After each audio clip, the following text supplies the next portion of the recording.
గట్టిగా చెప్పాలి. ఎందుకంటే భగవద్గీతలో కృష్ణుడు చెప్తాడు, దేవుడి దగ్గర కూర్చున్న 24 గంటలు ఆయన మీద పసుపు పాలు నీళ్లు పెరుగు వస్తే పుణ్యం కాదు. ఆయన మీద భగవంతుడు ఎదురుగా కూర్చొని ఆయన భజన చేస్తే అది ఒక్కడే పుణ్యం కాదు.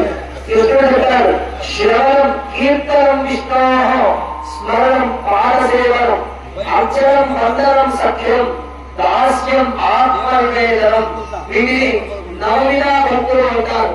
తిరుపతి వెళ్ళినప్పుడు కానీ ఏదైనా క్షేత్రానికి వెళ్ళినప్పుడు కానీ అక్కడ భగవంతుడి దగ్గరికి వెళ్ళగానే ప్రజలతో కూడా గట్టిగా చెప్తారు, గోవింద గోవింద అని గట్టిగా చెప్తారు. ఏదైనా శివాలయం దగ్గరికి వెళ్తే హరహర మహాదేవ శంభో శంకర అని చెప్తారు. మరి ఇక్కడ నుంచి కాశీకి కానీ తిరుపతికి కానీ ఎంతో మంది పాదయాత్ర చేసుకుంటూ వెళ్తారు. వారందరినీ మనం పిచ్చివారు సాధిస్తామనడానికి వీలు లేదు. అది ఒక భక్తి.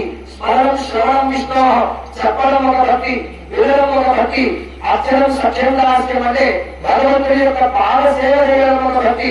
పాద సేవ చేయడం వల్ల 24 గంటలు హోమం దగ్గర కూర్చొని నెయ్యి వేస్తేనే పుణ్యం కాదు. 24 గంటలు భగవంతుడి మీద పూలు పాలు వేస్తేనే ఆ యొక్క భక్తి కాదు. సఖ్యం ఆత్మనివేదనం దాస్యం. దాస్యం అనగా భగవంతుడి జరిగేటువంటి ఇంత కార్యక్రమంలో ఒక ఇంటిని తీసి అటు పెట్టినా కూడా పుణ్యమే వస్తుంది.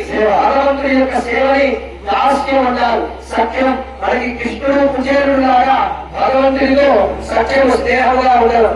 అతనికి ఆత్మనివేదనం అంతని కూడా భగవంతుడికే సమర్పించడం. ఈ విధంగా హరహర మహాదేవ శంభో శంకర అన్నప్పుడు ఆ అధికారులు లైన్లో పట్టుకుంటున్నారే మన ఉపయోగం లేదని అనుకోవాలి. చెప్పలే నేను విందంలో ఉపయోగం లేదు.